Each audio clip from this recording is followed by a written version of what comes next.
My name is Khalil Jahshan. I would like to say good morning to all of you from Washington.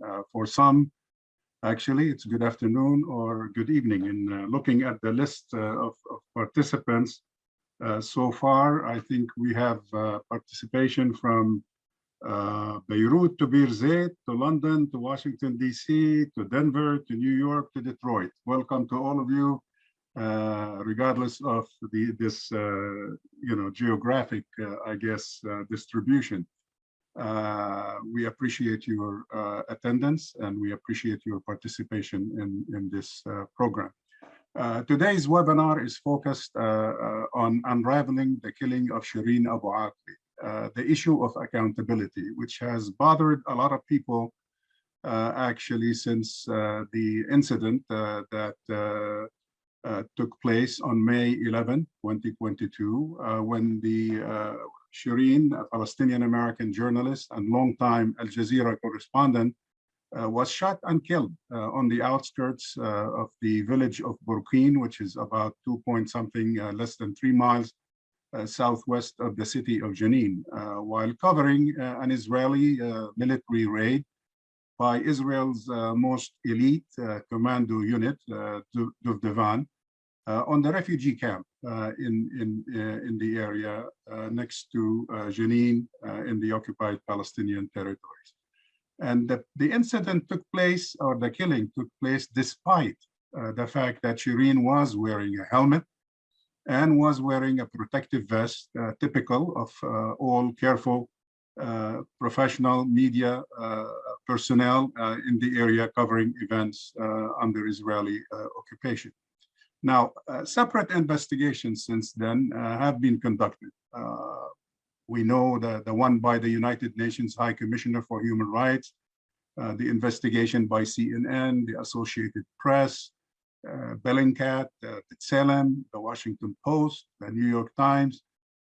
All of them examined photographs, videos, eyewitness accounts, geolocation data, and all concluded that Abu Akleh was the victim, or most likely the victim, of a targeted attack by Israeli forces, despite the denial by the Israeli military.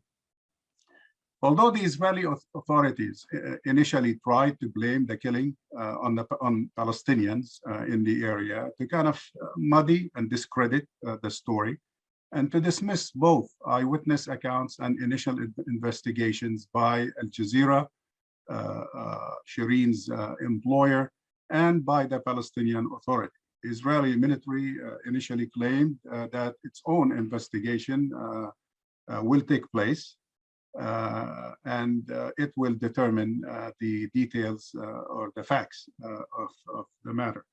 But later, on May 19, to be precise, we were surprised by initially an announcement by the Israeli military reneging on that promise to investigate, saying that there is no reason for the military criminal prosecuting office to pursue this case, because apparently there is no crime from that perspective. But regardless, I mean, whether they do the investigation or not, many of us are skeptical of the credibility of such an investigation, since Israeli military investigations into Palestinian deaths and abuse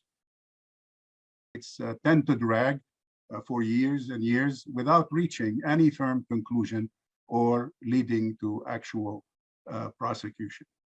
So a diverse group of individuals, and we appreciate those efforts, individuals, organizations, academic think tanks, research organizations, human rights organizations, many, including, by the way, the Abu Akleh family, which spearheaded the effort of journalists and human rights groups, essentially appealing or asking for an independent investigation.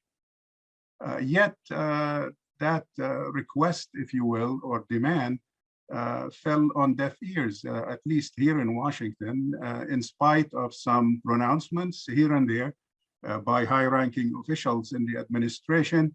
The Biden administration has thus far refused to launch its own investigation or to push for an independent, proper, quote unquote, as Secretary of State is fond of saying or referring to the case, proper investigation of the murder of a US citizen by a major recipient of US funding and military aid. And that in spite of the fact that as of today, 57 US representatives, members of the House, and 24 US senators have asked the administration to do that. So Arab Center Washington, D.C. has decided to organize this webinar essentially to discuss this matter, to discuss these developments pertaining to the case, and to debate whether they can lead to accountability and the protection of Palestinian and American journalists and freedom of the press in general in the Israeli-occupied territories of Palestine.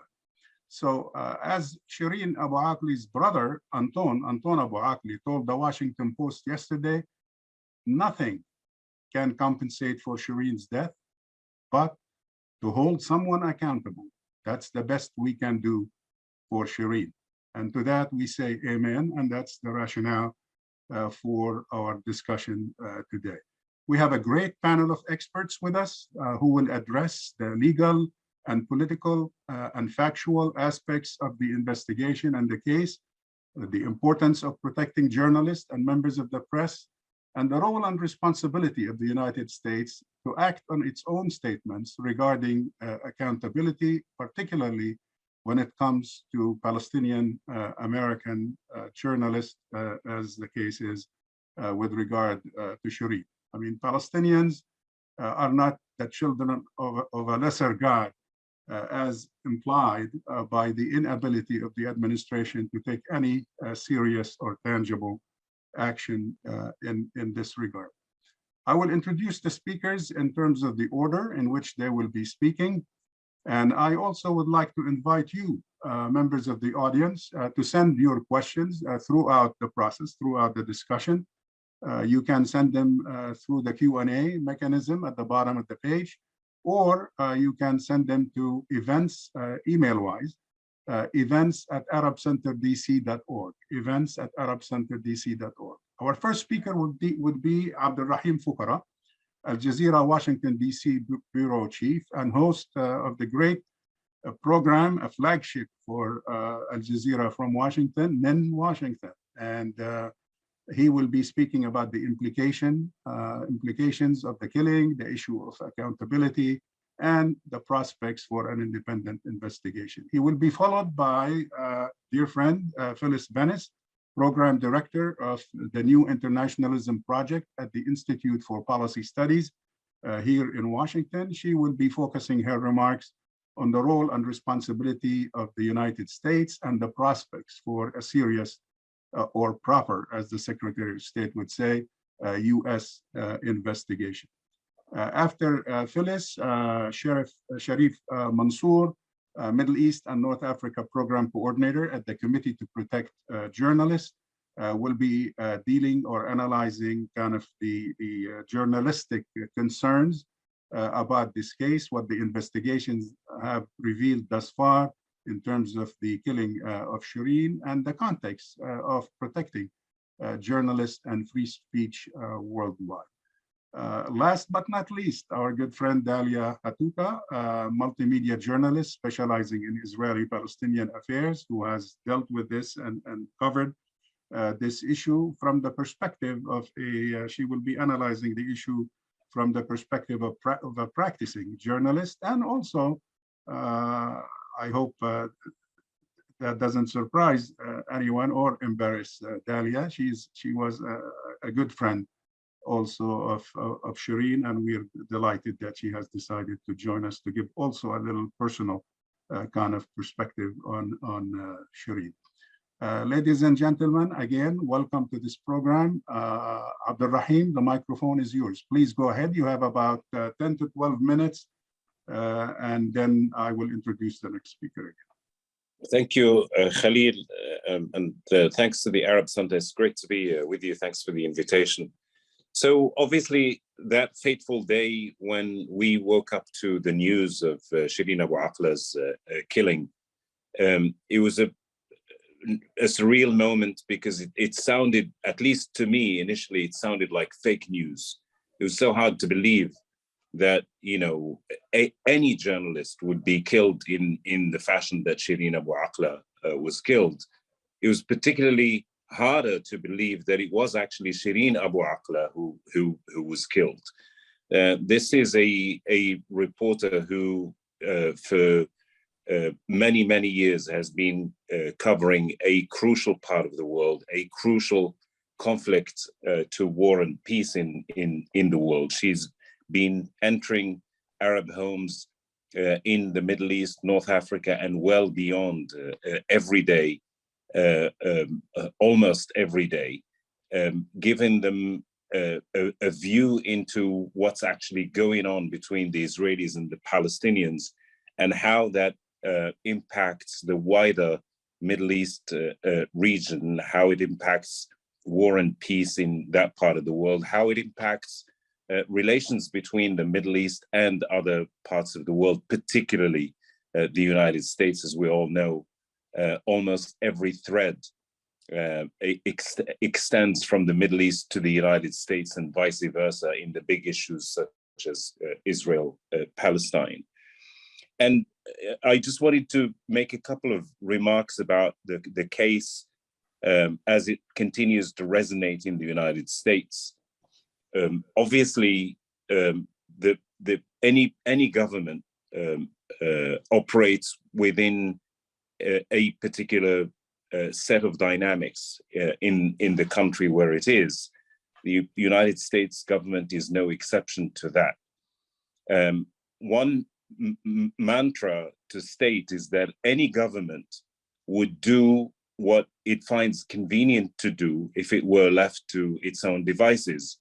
And that includes governments, whether they are in a democracy, semi-democracy, or a dictatorship.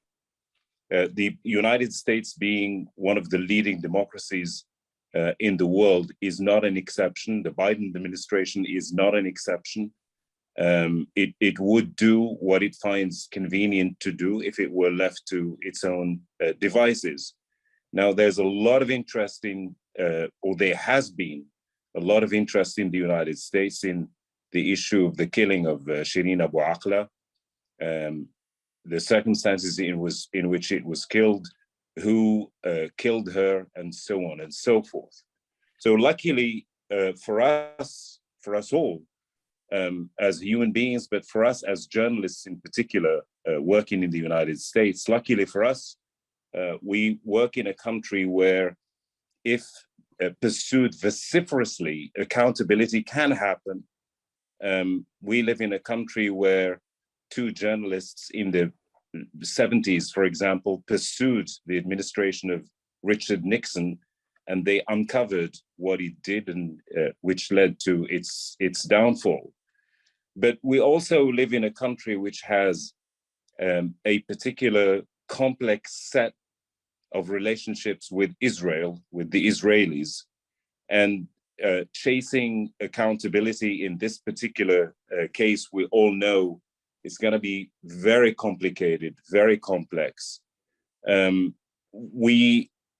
One fundamental difference, obviously, between the 70s and today is that today the left in the United States, or parts of the left of the United States, is very supportive, probably more supportive than ever, of the Palestinians.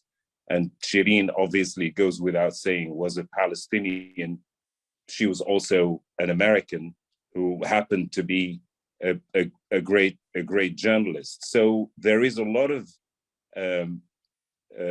there's a lot of stuff going on in terms of trying to push the Biden administration to make sure that there is accountability, or that at least it contributes to achieving accountability.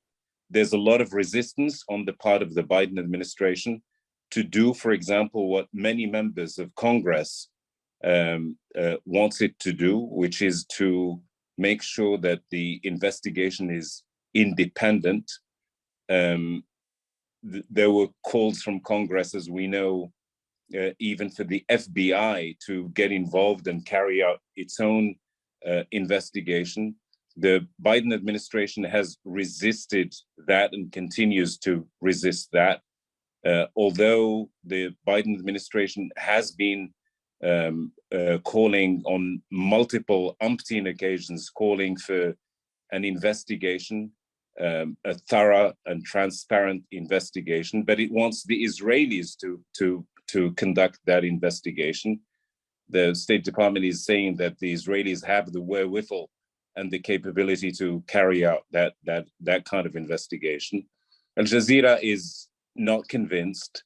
The Palestinians are not convinced. Many other members of the international community are not convinced, and they all want an independent investigation. Just a final thought, since I mentioned Congress. There's obviously, as I said, there are fundamental differences between what's happening today and what happened in the past in the United States in the 70s, 80s, and 90s. The relatively big number of lawmakers who've been pushing or trying to push the Biden administration to go down the path of an independent investigation, there's a little twist there. I found it very interesting that when a bunch of Democratic and Republican lawmakers called for an independent investigation, the statement, and this goes back to the complexity and the topsy-turviness, quite frankly, of how things work out in the US when Israel is involved. So this group of Democrats and Republicans from Congress, they've called for an independent investigation. But at the same time, their statement, for those who may have read it or still remember it, they in their statement, they turned the situation upside down. On the one hand, calling for independent investigation, but between the lines, you could read that they are almost making it about the Palestinian Authority rather than about the Israelis, saying that the Palestinian Authority, by refusing to hand over the bullet to the Israelis, have become the main obstacle to an independent and fair investigation. Obviously, the Palestinians reject that, not just the Palestinians, many others. The position of Al-Jazeera is also very clearly on the side of if you give the bullet to the Israelis, it may not necessarily be the right course of action that would make sure that an independent, partial, and real investigation leading to the culprit or the culprits being held to account in Israel. So just to wrap up, there's reason to believe that accountability is possible, although that may take a long time given the current dynamics in the United States. But there is also there are enough factors to be taken into account when you look at how the relationship between the United States and Israel has panned out over many decades, that the kind of accountability that the international community is calling for may, on the other hand, be very difficult to attain. And I'll leave it at that. Thank you, Abderrahim. Appreciate all that information and putting things in context for the rest of the discussion. Now we move to Phyllis Bennis, Program Director for the new Internationalism Project at the Institute for Policy Studies. Go ahead, Phyllis. Thanks very much, Khalil, and thank you very much, Abderrahim, for that introduction for our panel today. I'm grateful to the Arab Center for inviting me to participate. You know, some things have become normal for Israel and have been in Israel for a very long time. One of those normal things is killing journalists, mostly Palestinian journalists, of course, including Shireen. And it's also normal that no serious investigation is carried out.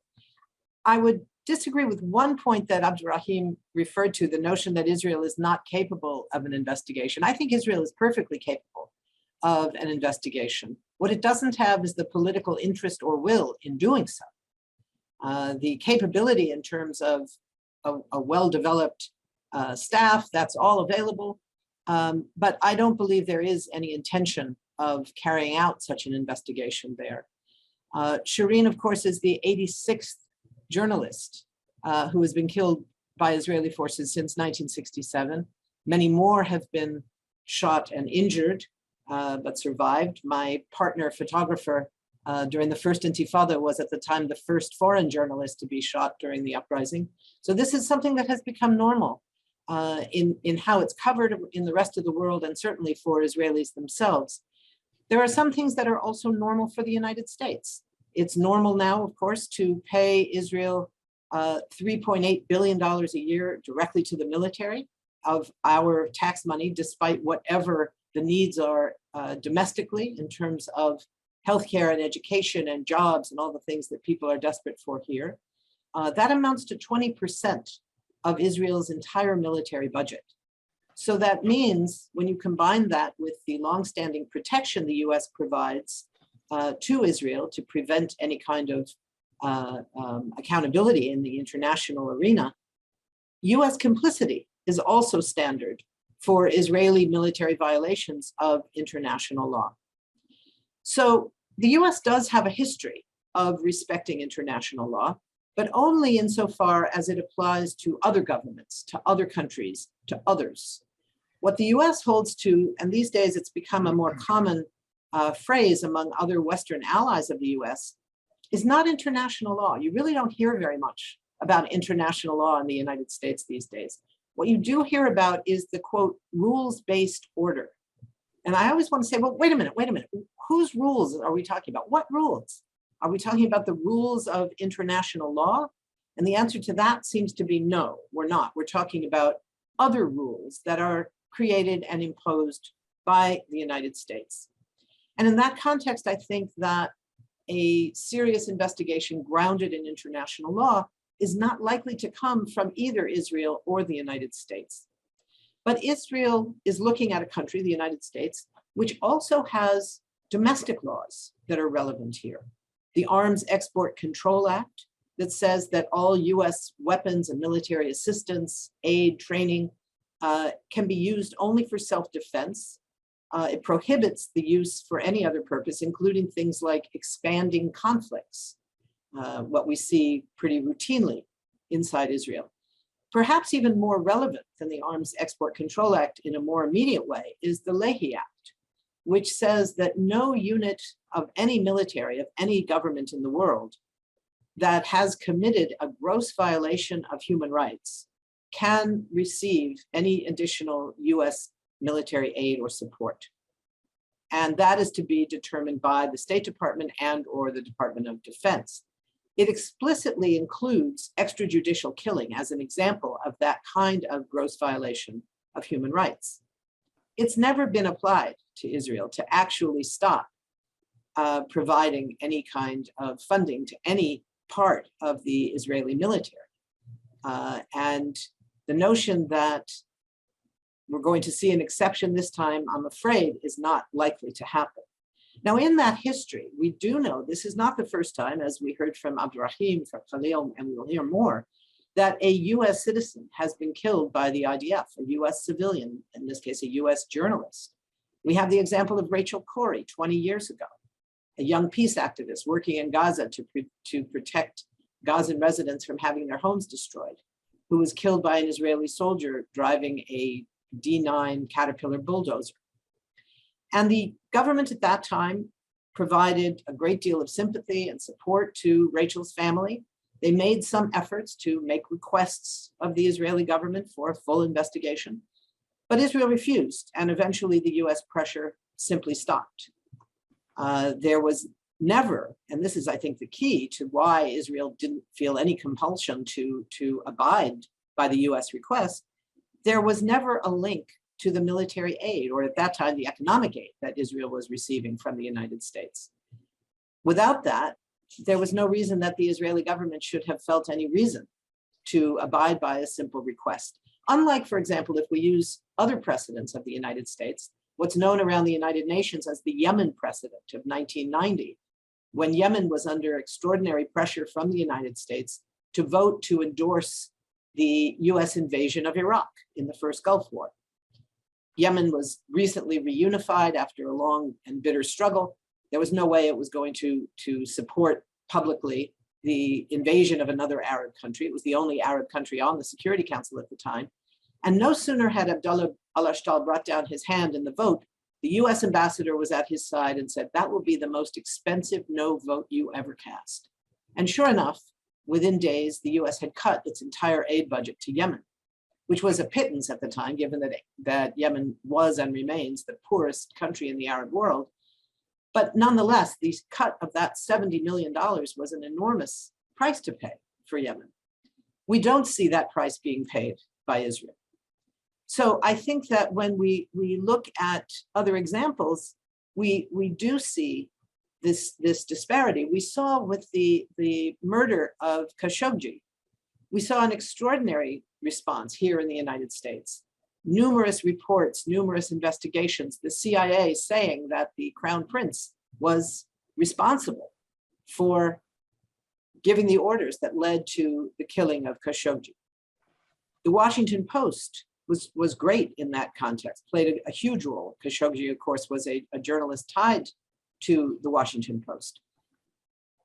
We should note that the distinction is not only the government. We see it in other scenarios as well. The Washington Post did, as Khalil mentioned, a terrific analysis of what happened when Shireen was killed. It was a very important analysis, one of several independent analyses.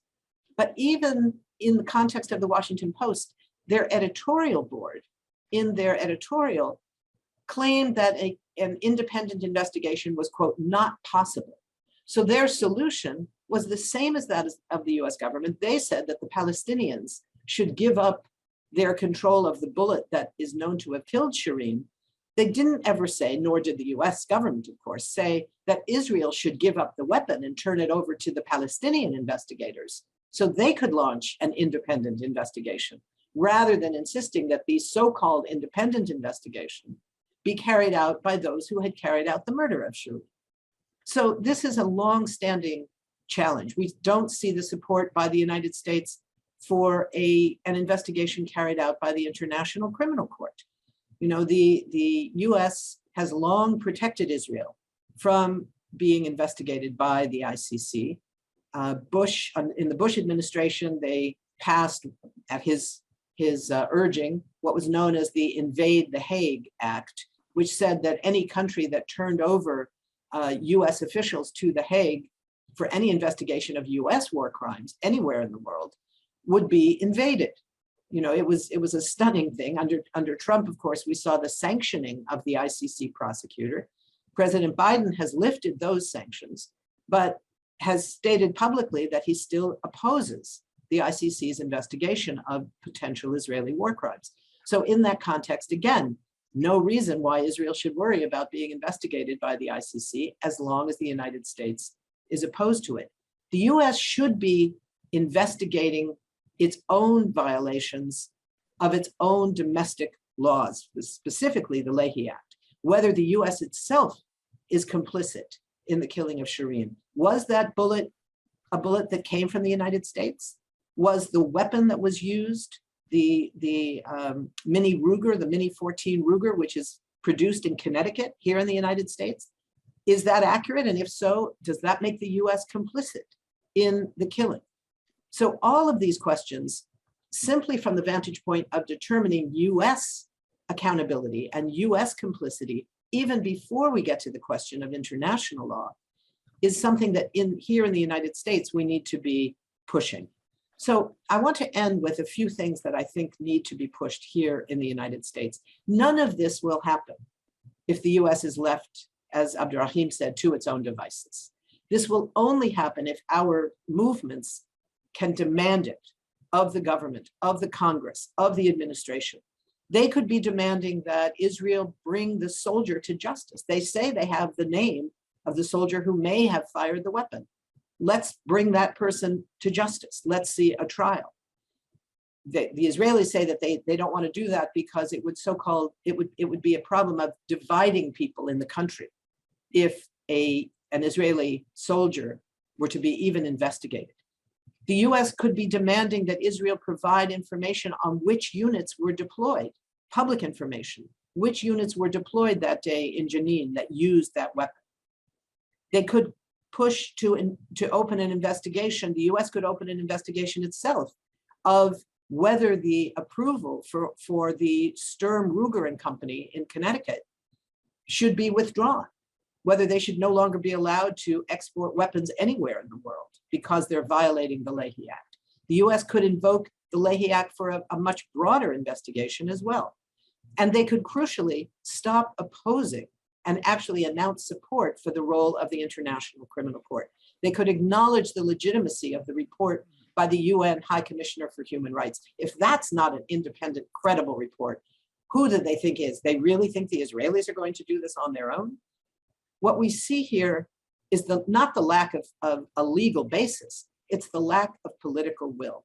And we're not, unfortunately, yet seeing any evidence that this administration has that political will.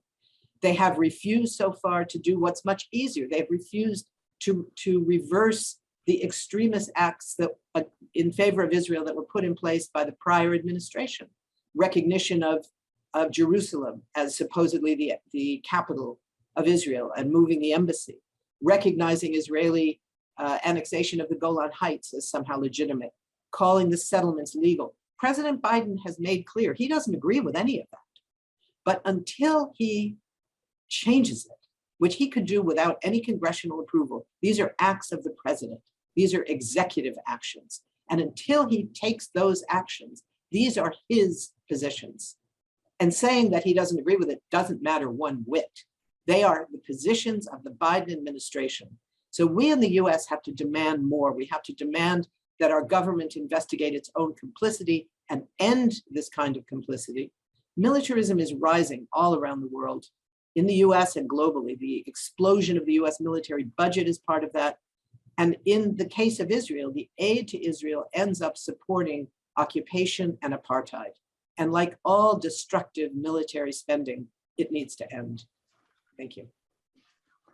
Thank you, Phyllis, very much for your excellent presentation, particularly the practical steps that you concluded with, which are very important for the continuing work that needs to be done. Just to illustrate, I guess for the benefit of our audience, what Phyllis is saying, particularly with regard to the absence of that political will, whether here in Washington or in Tel Aviv and Jerusalem.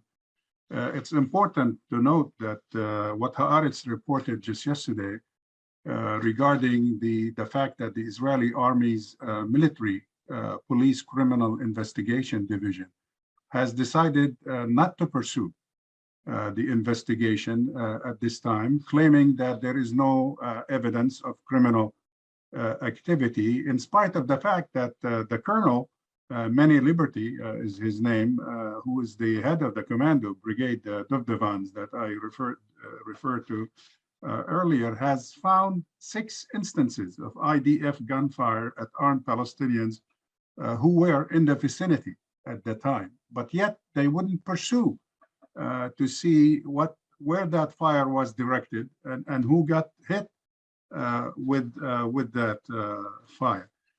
Phyllis was right. Israel might be equipped to actually conduct a serious investigation legally because it has the institutions, it has the prosecutors, it has actually the military police criminal investigation division has a specialized unit called METZAH in Hebrew, M-E-T-Z-A-H. METZAH is that technical unit that pursues these cases, but the commander in charge, Major General Yifat Tomer Yerushalmi, decided or refrained from ordering METZAH to pursue this investigation totally. So that's where one has to question not only Israel's technical ability to do an investigation, but the political will, and especially when you consider the fact as Yashdeen have informed us over the past several months, 92% of investigations by Israeli authorities into ideological crimes against Palestinians, whether by the military or the settlers, were closed with no indictment filed. So with that as a background, I fully agree with what Phyllis just indicated. Let's move now to Sherif. Sherif Mansour, the next 12 minutes are yours. Please go ahead. There you go. Thank you, Khalil, and thank you for all the speakers. I think we started at the right questions to ask from this administration, from the Israeli government, but also about safety concerns. And this goes to the heart of the question about accountability here, because we want to make sure that justice is served for Shireen, not just for her or her family and her outlet, but all the other journalists, Palestinians and other, who cover on ground what happens every day. And like Shireen tried to convey the Palestinian view, and this is what I think what we miss with lacking those safety measures. We at the Committee to Protect Journalists have been tracking the Israeli army's rules of engagement, which I think was responsible to our count to killing 18 other journalists, but not just Shireen. And those 18 journalists have been killed, some while having the press sign on their vest, like Shireen, two in 2018 covering the Gaza protest. Some had the press sign on their vehicles that they used to broadcast to the world during the Gaza war of 2012 and 2014. And others who also died even at home. Just last year, a journalist, Palestinian journalist, whose outlet has been bombed like 18 other outlets by Israeli army, including Al-Jazeera and the Associated Press. He was killed also at home, and we're not even sure if he was working or not. But this is the kind of, I think, policies that I call trigger-happy policies that allows these attacks to continue. And I want to start here by saying that there are things to consider here. One, about safety according to international law.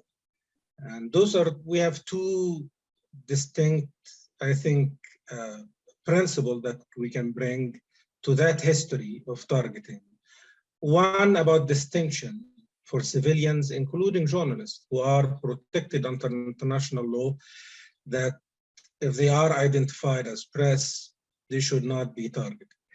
And the other one is proportionality. And basically, it's not just about the case of one journalist. It's about a pattern of not even making any reasonable effort to avoid journalist or civilian casualties.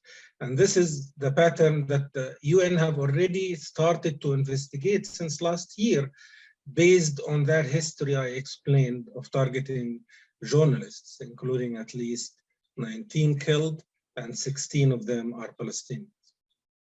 Now, I think there is a broader emblematic case here to be brought about why the case of Shireen is important to impunity overall. And we are especially worried because President Biden is planning to go to visit Israel and also Saudi Arabia and the Gulf Cooperation Council leaders and Egypt next month. And this, I think this sends exactly the wrong message to Israel, to the Middle East region, and to the world. This is a case of normalizing assaults against journalists, killing journalists, and jailing them, like the case of, if we brought the first time President Biden is going to meet with both MBS, the Crown Prince of Saudi Arabia, and Egyptian President Abdel Fattah al-Sisi since he was elected. And these are, I think, not just the wrong messages, it also comes without any explanation about the promises President Biden himself made about centering human rights and protection of journalists towards his overall policy worldwide, but also toward the Middle East region. The fact is, those leaders that we just named are not just regional leaders, they are world leaders in terms of assaults on journalists, transnational assaults, surveillance assaults, and other forms of intimidation since the last decade, since the Arab Spring. And these leaders have modeled themselves on people like President Putin, which President Biden say he is trying to fight by going to the region and establishing those diplomatic efforts. So we have a lot here to unpack in terms of international accountability, but also US government accountability.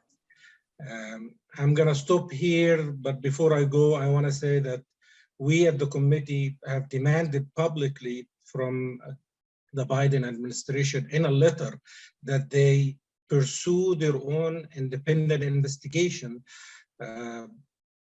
through the FBI, because she is a US citizen, and there is a lot more, as Phyllis has said, that can be done to ensure accountability and transparency, including releasing information about what happened before, during, and after Shireen was killed, the chain of command, the communication that happened in the Israeli army, and other ways to shed light and to go to the bottom of what happened that time. I'll stop here and I'm happy to answer questions. Thank you. Thank you, Sherif. Dalia, the microphone is yours. You have 12 minutes. Thank you, Khalil, and thanks to everybody on the panel and people who are joining us.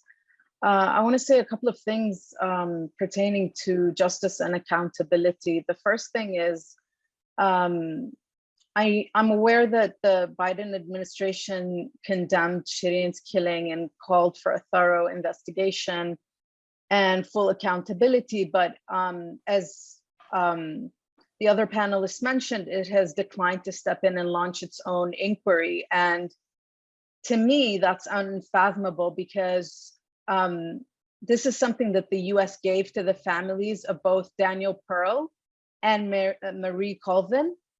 I think that Shireen's family could potentially sue the Israeli government in a US civil court. That was the option pursued by the family of Marie Colvin. She was an American journalist for London Sunday Times. She was killed in 2012 in a rocket attack by the Syrian government. So I don't think it's difficult for the US to do something. They did send an FBI team to investigate the killing of Daniel Pearl. That's something they could have easily done to investigate Shireen's killing, which is something that, as you mentioned, Khalil, more than 50 American lawmakers have called for. The other thing I want to talk about is basically, I believe that unfortunately there's not going to be justice for Shireen under the prevailing circumstances. It's not just the active support of the United States, it's also the less active acquiescence of Europe. And it's with these factors that Israel is right to believe it can go on killing without consequence. It will remain free to target all Palestinians, including journalists, medical workers, whether they hold US or European citizenship. And just as Israeli investigations are designed to preempt accountability, I think that statements by Western leaders and officials are designed to substitute for rather than ensure a meaningful response. Now, I want to talk about a little bit about implications for journalists like me who cover Israel-Palestine. When we found out that Shireen was killed, honestly, there was so much shock and disbelief. You're talking about a very tight-knit press corps. The last picture of her shows her putting on her flak jacket just minutes before her death. She was not one to take unnecessary risks. She knew the West Bank like the back of her hand, and she would never put herself or her team in harm's way. In one of the videos that circulated, we even see her taking cover behind a wall. And all of that didn't matter because this was a targeted killing. And that's what's so cruel, unjust, and frightening about it. For her family, but for us as journalists covering this patch of land. The killing of Shireen, it was criminal. And then the reason the Israelis act with such impunity goes back to what Phyllis was saying, which is that the US has taught them that they can. This is a particularly grim conclusion for Palestinian American journalists like me who feel like they can't trust their own government to protect them. I've never once been in the field and thought, oh yeah, my passport will do, will be able to do anything for me. And this is especially true when I return from abroad to the West Bank via Jordan, because ultimately when I cross Allenby Bridge, I'm Palestinian first and foremost.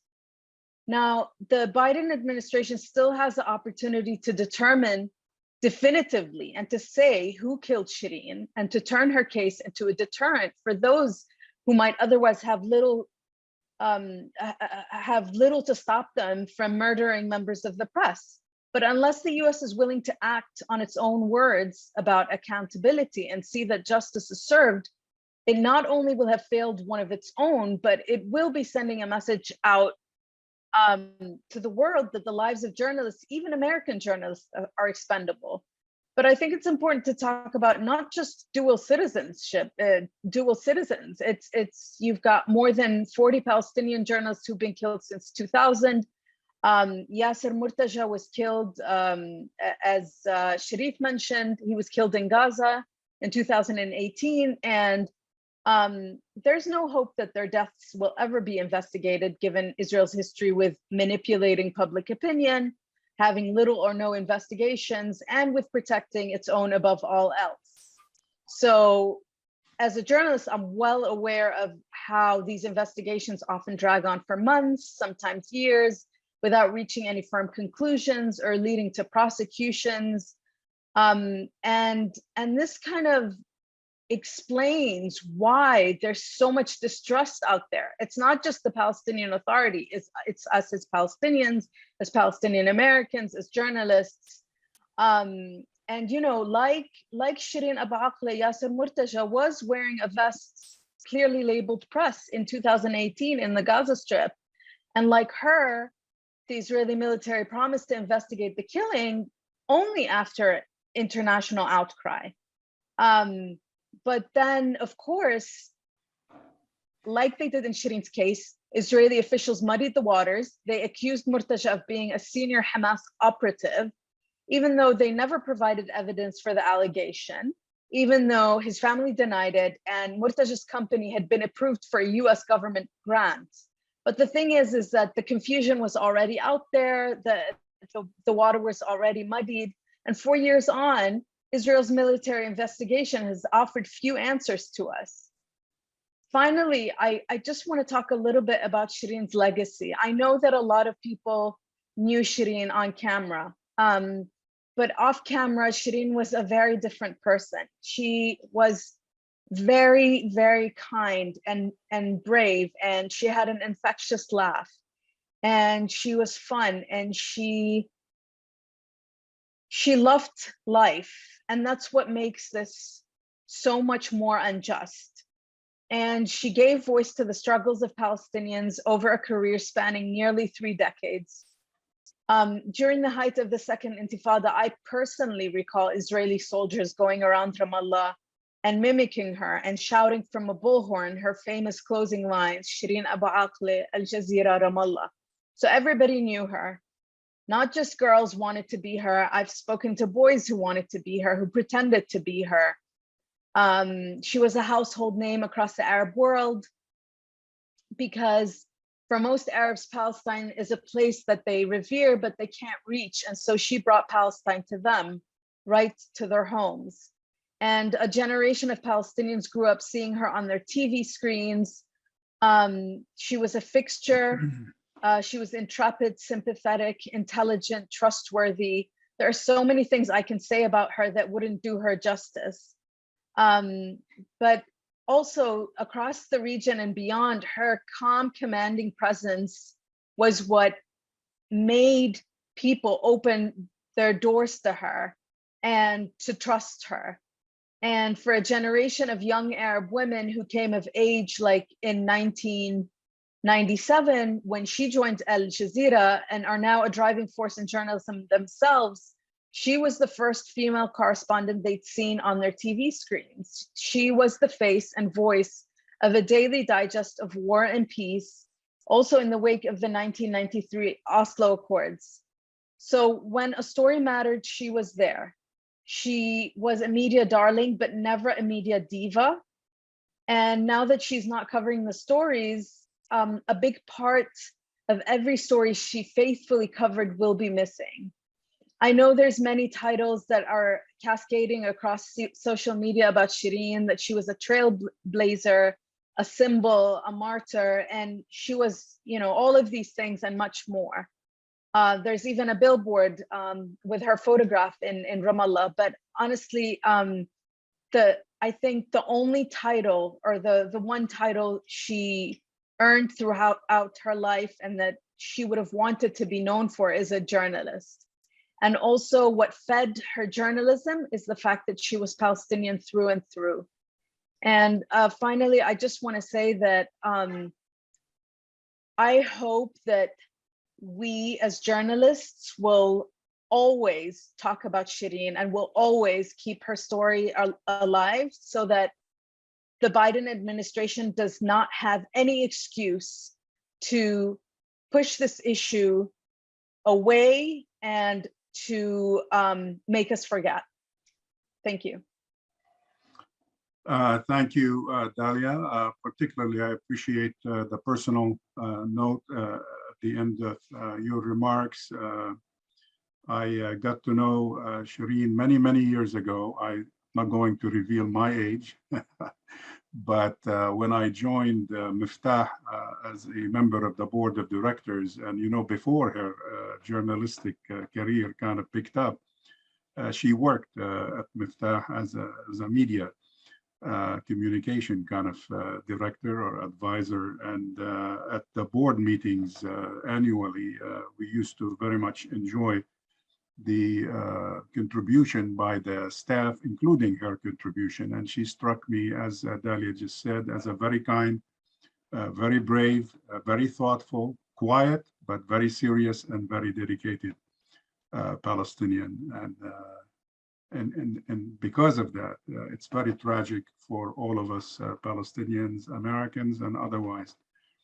We miss her because of that. All right, let's go ahead now to the art of conversation. We have quite a few questions from the audience.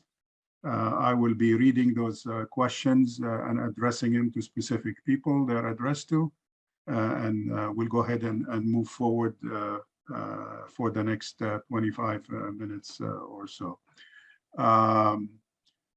Phyllis, Lori King asked, who are the organizations that can and should be part and parcel of that campaign in a way that you refer to? Are you talking about the AIs, the HRW, the CPJs of this world, members of Congress that have been referred to? Is anyone really spearheading this type of effort at this time, seeking accountability? Well, that's a very good question. I think there are a lot of campaigns that have been underway. There were petitions from a lot of different organizations. Right now, I think the CPJ is certainly taking the lead with some of their partners, and maybe Sherif can talk about that as well. But I do think this is the kind of campaign that also lends itself to the particularities of different organizations. So it would be great if there was one unified campaign that everybody was already involved with. But I also think that this is the sort of thing that organizations, depending on their basis of unity themselves, can take up.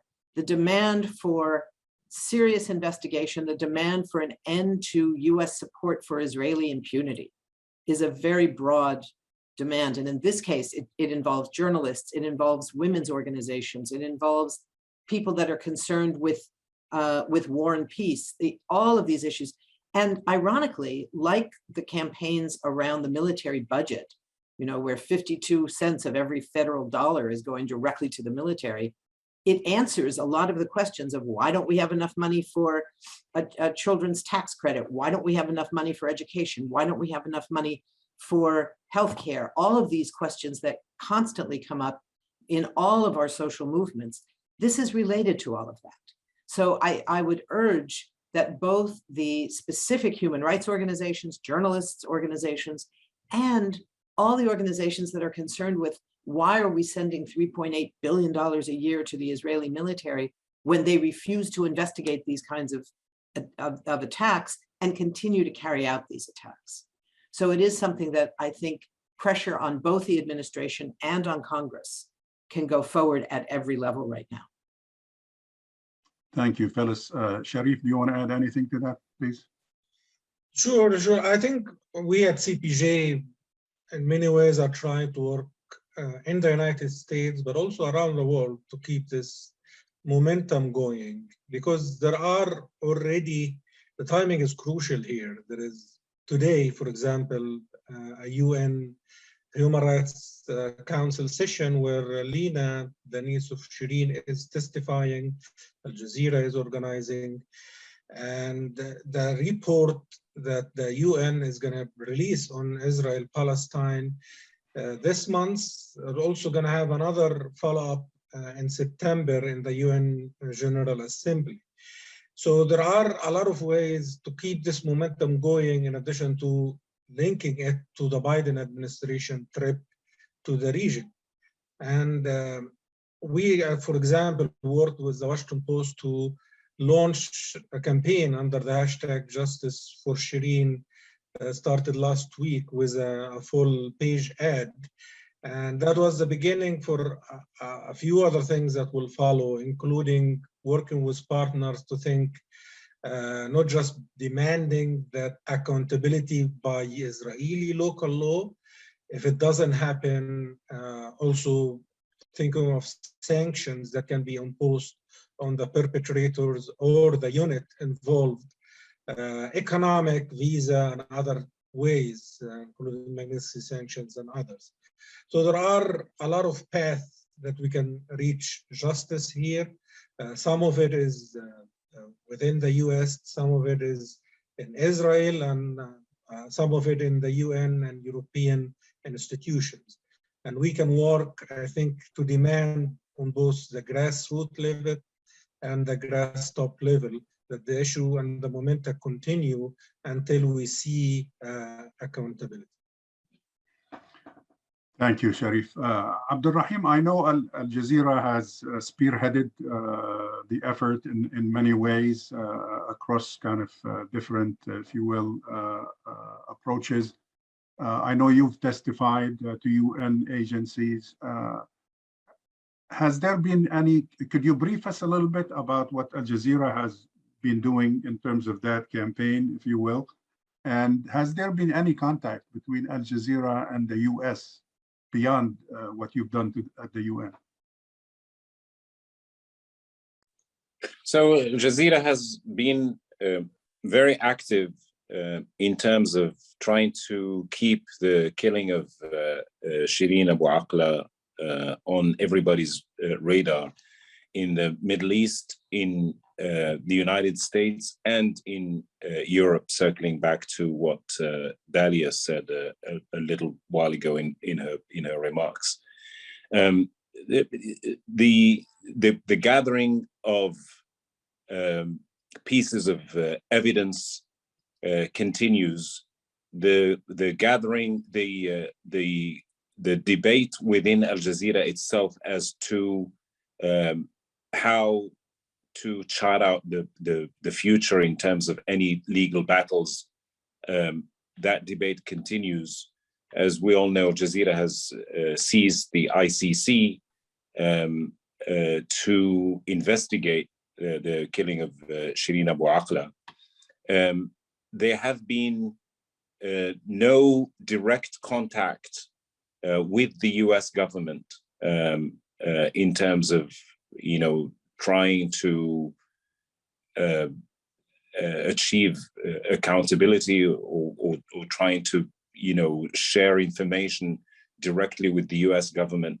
What Al Jazeera, the parties that Al Jazeera has shared information with, as I mentioned, was the ICC. But we don't know at this point what other steps may come from Al Jazeera's side. I wanted to circle back to, if I may, some of the points that we heard a little while ago about the safety of journalists in general, not just Shireen Abu Akleh. Obviously, Shireen Abu Akleh is an American citizen. Shireen Abu Akleh is a Christian Palestinian.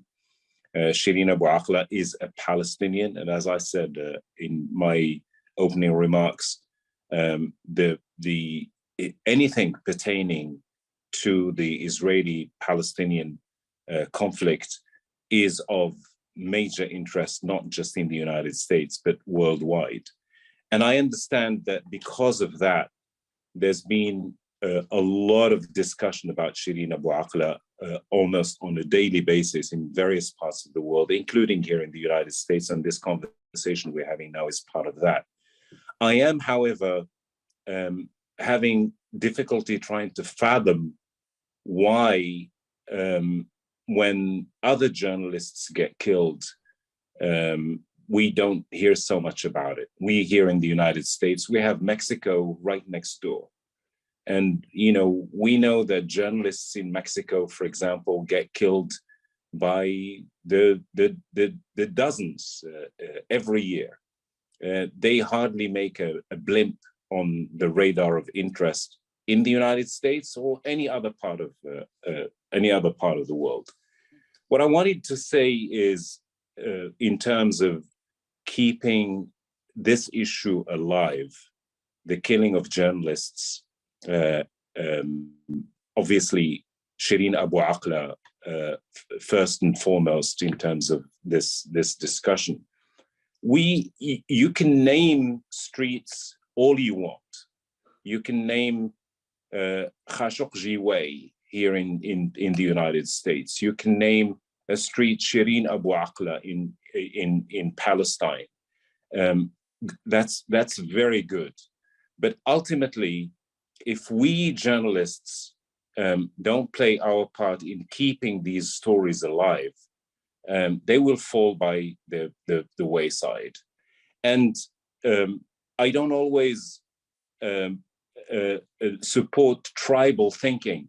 Tribal thinking and tribal practice exists everywhere. It exists in Africa, in the Middle East, in Europe, here in the United States.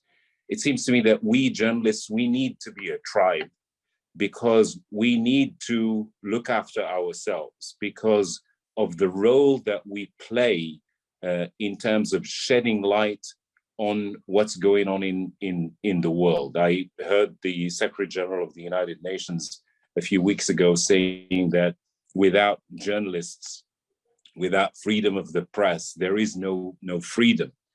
And unless we as a tribe try to keep that message front and center, we will continue to be targeted not just by jailings and beatings and torture, but also by being killed, by being shot at. You can have the Security Council say what it wants to say, the US government say what it wants to say in terms of condemning those killings. But we journalists need to help keep the pressure on constantly. And forgive me if I'm going on a little bit here, but we journalists, we are part of the solution, but we can also be seen as being part of the problem.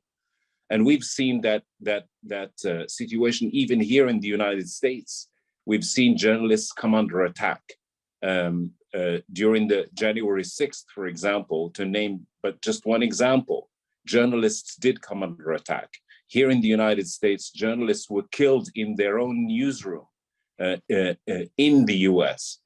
And that we can handle being criticized and being seen as part of the problem by whoever.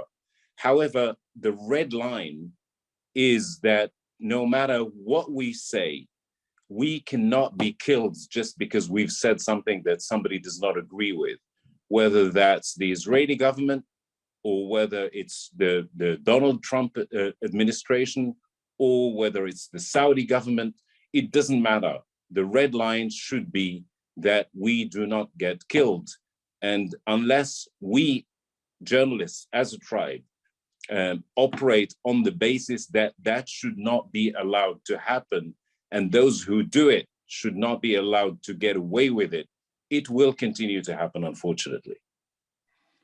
Thank you, Abderrahim. Related to this specific point, there is a question actually addressed to you. Let me skip here a couple of questions. I'll go back to them in a minute. Briefly, Abderrahim, have other Al-Jazeera journalists been hurt or targeted by Israeli troops before? And what was the reaction in this country? I mean, was the US media interested, or is this US media just interested because Shireen happens to be of American background? Have other Al-Jazeera staff targeted before received any attention or solidarity here in the States? Yes, I mean, Al Jazeera journalists have been targeted, and they've been hassled by Israeli security forces many times in the past. One notable example, other than Shireen Abu Akleh's example, is the journalist, the other journalist who was with her, Samoudi, who was shot. Luckily, he wasn't killed that particular day when Shireen was killed. Another Al Jazeera correspondent who was targeted by the Israelis, the Israeli security forces, was Shireen Abu Akleh's colleague in the Al Jazeera office in Palestine, Jibara Budeiri, about a year ago, I suppose. So there's a long history here of harassment at best, but the heights of criminality against the Al Jazeera's crews and against Palestinian journalists in general, as we heard from Phyllis at the outset, the height of criminality was what happened to Shireen Abu Akleh, unfortunately. All right, there is a question from Ronald Mendel. Let me direct that to Sherif and to Dalia. What do you mean by accountability? Both of you have mentioned the word accountability repeatedly. Do the persons who shot Shireen are the target here in terms of accountability? Are you talking about the commanders? Are you talking about the Israeli government? After all, they are representing a government. They're representing an occupation run by a government. What does accountability mean? Go ahead, Sherif. Sure, I think there are ways to get some accountability here. And I think when we say justice need to be served, that's something the family need to decide, the employer, to all the stakeholders. But I think for the purpose of immediate investigation, when we call an investigation an independent probe, the most important outcome is the names of the perpetrators and that they are held responsible for it. That could be individuals, but also units who have history of doing similar events. And by that, we're not stopping at the question of criminality, meaning whether a criminal intent or not. because that's what possibly the Israeli army could say is like, he didn't see her, we'll just take his weapon. And it was, even if they admit that it was a mistake, there is a problem about a pattern that we can measure about the rules of engagement that some units can be punished for as a policy under sanctions internationally, not just under local or US law. Dalia, would you like to add anything to that? I just want to go back to a point that I mentioned earlier about the US government and the fact that it's, hardly a neutral observer, and the fact that it has the responsibility and the leverage here, given, that it's a close ally and, the military assistance it gives to Israel annually. And I mentioned a point earlier, which is, that Shireen's family could potentially sue the Israeli government in US civil court, which happened with Marie Colvin. It was filed under the Foreign Sovereign Immunities Act. It was the first war crimes related case against Bashar al-Assad's regime to reach the courts. Although the court ordered $300 million in damages, and it will be difficult to collect that, but I think the judge's ruling that Colvin had been deliberately targeted as a journalist was very important. And this is something that we need to hear. We need to hear from the Israelis, and it will never happen. We'll probably see unicorns before that, that somebody targeted Shireen. And I think only a US investigation could decide that in a way that would put the matter beyond dispute. I think, like I said earlier, they could send an FBI team to investigate the killing, which is what happened with Wall Street journalist Daniel Pearl in Pakistan. Such an investigation would require cooperation from both Israeli and Palestinian officials, and I don't think the Palestinian officials have any problem, doing that. But ultimately, I don't think Israel will want to do anything. They really do not need that bullet. They could easily go back to where Shireen was killed and look at, the remnants on the tree trunks and the walls and all of that. I mean, ultimately, we're still waiting on the investigation of many Palestinians, and one particular Palestinian American, Omar Assad, who was 78, he wasn't killed, but he died when he was detained, bound, and gagged by Israeli soldiers. And it's been maybe a year or so, and we still haven't heard anything about his killing. So I don't believe that we will, but that's what we mean. At least that's what I mean when I talk about accountability. That's part of accountability. There are several questions relevant to what you just said, Dalia. Some members of the audience are basically not very hopeful that a serious, appropriate investigation, particularly by the United States, will emerge, probably due to the same reason that Phyllis mentioned earlier, the lack of political will. In terms of efforts by the family that you guys, you referred to that earlier, I just wanted to add to that the recent request by Anton, Shireen's brother, to have an audience with Biden in Bethlehem when he visits Palestine. And so, of course, he, according to him, he has heard nothing from, of course, from Washington with regards to committing to give him that audience or that meeting. Phyllis, another question from William Gant. How can the U.S. give Israel this visa waiver inclusion that Israel wants desperately, and as we've heard from our ambassador Nides in Jerusalem over the past few weeks, begging Israeli politicians to cooperate with him so that he can get him that.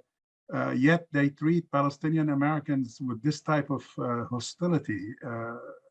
I mean, is the treatment of Palestinian Americans counting for anything as far as this administration is concerned? Well, again, I think that the challenge that we face as people in this country, taxpayers, residents in this country, some of us citizens, is that the statements that we hear from the administration sometimes seem to recognize some of these contradictions. But what we have not seen across the board is any action. So this is consistent with earlier administrations. You know, the statements from President Biden that he disagrees with the extremist positions that the decisions that Donald Trump had made when he was in office mean nothing if he allows those positions to remain. The same thing is true when we're talking about the visa question. If there's an expression of concern that Palestinian Americans are sometimes treated differently, there was a period, I'm not even sure if it's still the case, that the State Department advisory website that goes through country by country, what people should be cautious about, that sort of thing, had at one time, some years ago, a specific reference that Palestinian Americans should be aware that they may be singled out, and it identified for particular bad treatment, et cetera. I forget the exact language. But if they're not prepared to do anything to stop that, to hold Israel accountable, which in the case of the United States is much easier than for any other government. You know, the notion that there could and must be quid pro quos in relations between governments means that when one government has traditionally provided protection in the United Nations, insurance against even investigations, let alone prosecutions by the International Criminal Court, and billions of dollars every year in unchallengeable military aid, you have a lot of possibilities for a quid pro quo. You know, the first Bush administration once took action by saying that a $10 billion loan guarantee would be withheld until there was a settlement freeze on one particular settlement. It was a very narrow thing, but it was the first, and it turns out only time, that there's been that kind of willingness of a US administration to say, you know what, we really can't talk about new visa arrangements until you pass a law that says that, contrary to your basic law passed in 2018, that says that Israel is a country only for Jews and not for all its citizens, and the 20% of your citizens who are Palestinians, some of whom are also American citizens, that would allow them to be treated like everybody else who arrives at the airport or crosses the bridge going into Israeli-controlled territory. That until then, we're not going to give you any kind of benefits in terms of the arrangements on how visas are arranged. Similarly, it would not be difficult to say, we're not talking about sanctioning Israel. We're talking about eliminating one of the privileges that we give to Israel. You know, giving $3.8 billion a year to another country, paying 20% of another country's military budget, which we don't do for any other country. We don't pay 20% of anybody's military budget around the world, but we do for Israel. That's a privilege. Taking that away is taking away a privilege. It's not a sanction.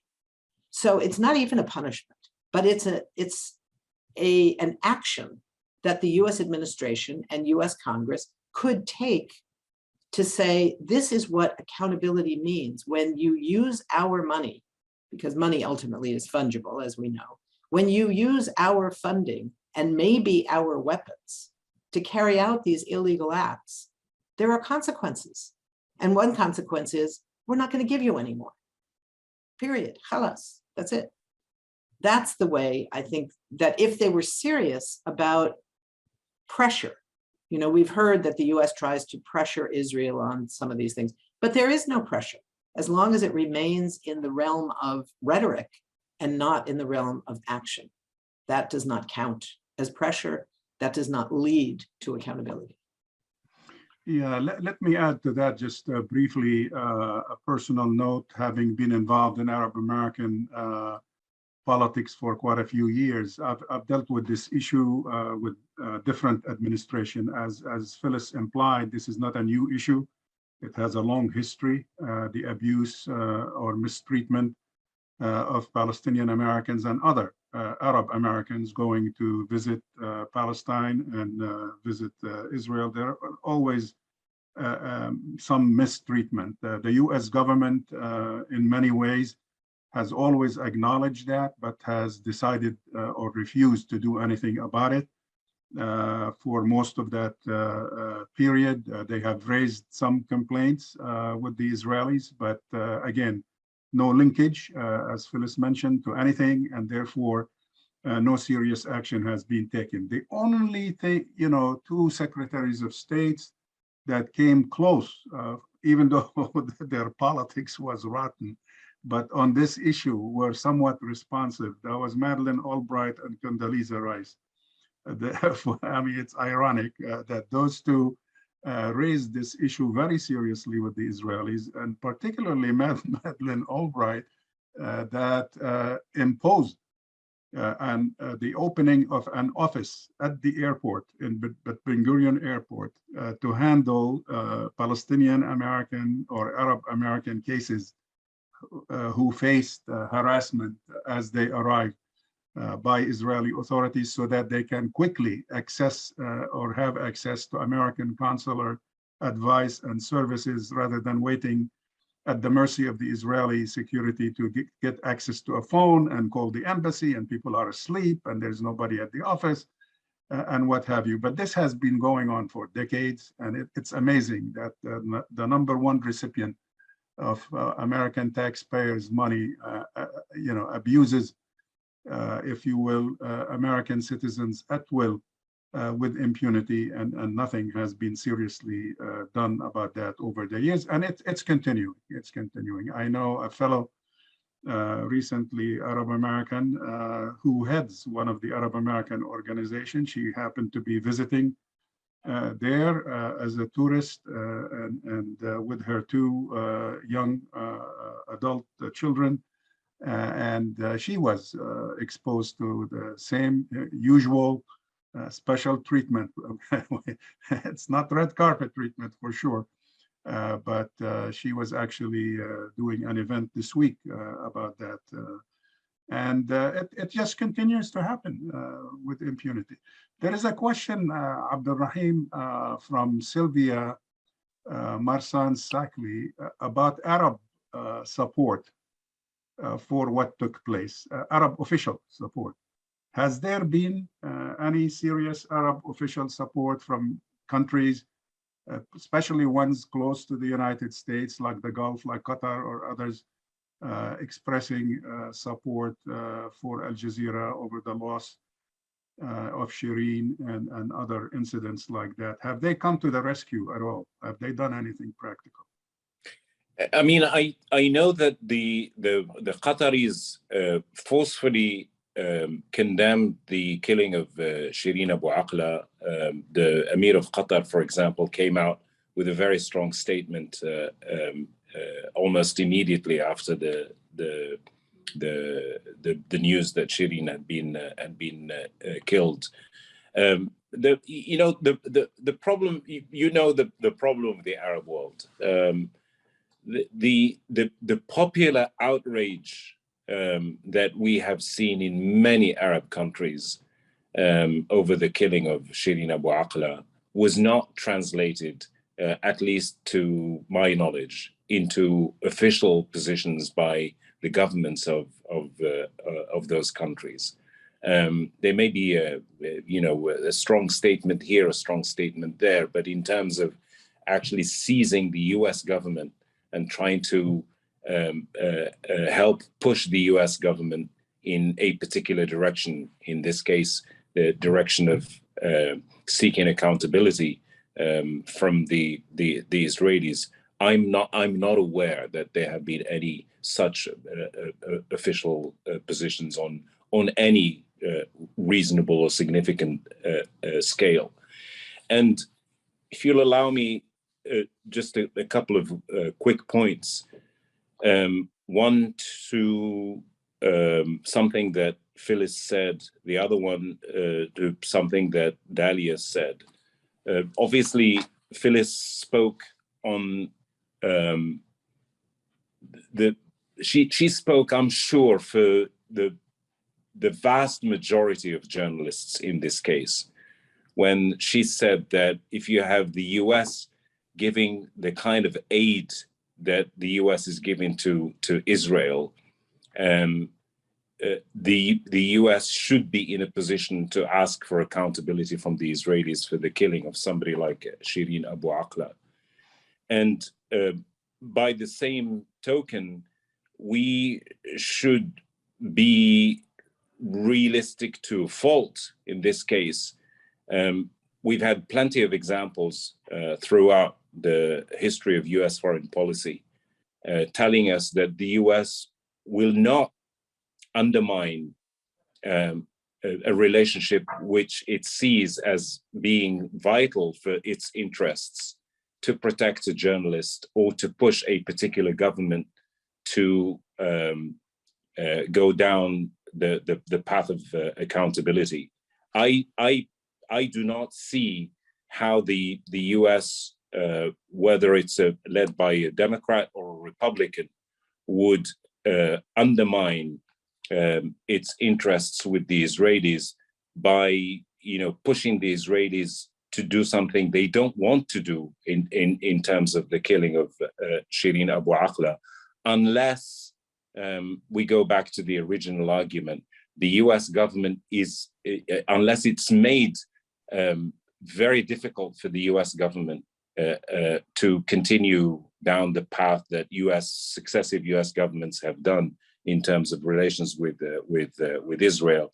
That means pressure from Congress, pressure from the media, pressure from the left, from all of these things have not yielded the kind of result that we're talking about so far. The other one is civil courts.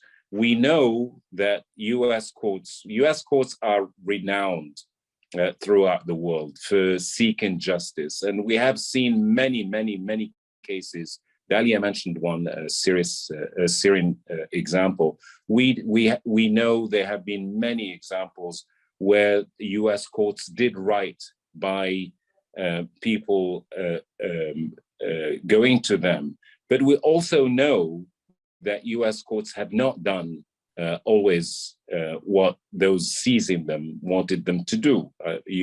You mention the case of General Khalifa Haftar in Libya, sued by Libyan families in a court in Alexandria for accusations of war crimes. And the judge basically at one time said that she was not going to issue a verdict because it may be used by the opposition in Libyan elections, which were coming up at that time. Another example, basically, look what's happening with Donald Trump, whether you're talking about the 6th of January or other cases. In short, we all know the US is a country almost run by attorneys, but at the same time, we know that things go to court to roost for a long time. And those seizing those courts do not always get the outcome that they are seeking. And I'm afraid in the case of Shireen Abu Akleh, I'm not 100% sure that US courts would be at liberty to deliver the kind of verdict that Shireen's family are interested in. Yeah, particularly when we know the deep held tendency in the judiciary system in this country to claim lack of jurisdiction over international or foreign issues and leave it up to policy. Let me conclude with the question for Dalia. PA, what role did the PA play in Shireen's case? Anything constructive there? I think there's a lot to be said about the PA that's negative, but in this case, I think the PA did the right thing by not giving Israel the sole piece of the piece of shrapnel or the bullet that was used to kill Shireen. I think the PA is aware of Israel's history with manipulating public opinion, and that's why they did it. And I think they did the right thing by carrying out their own autopsy and carrying out their own conclusion. So I think they followed the right footsteps.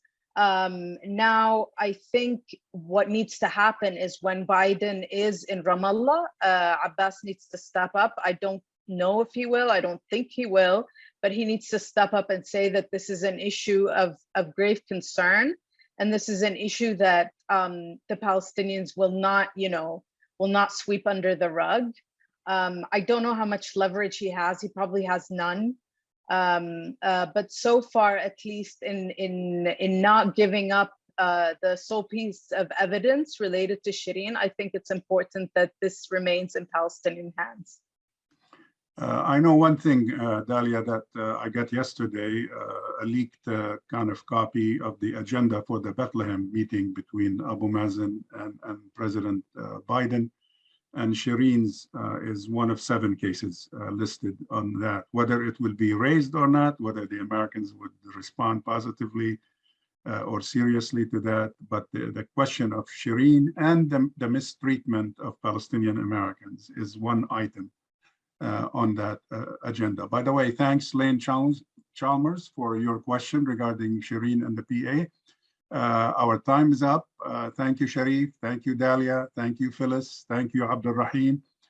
Your contributions were excellent, and we appreciate the fact that you chose to be generous with your time and help us with this program. And again, I would like to conclude with the quote that I mentioned earlier in the introduction by Anton Abu Akleh. We join the family by agreeing with him that nothing can compensate the family or Shireen's friend for her death, but holding someone accountable, that's the least we can do for Shireen.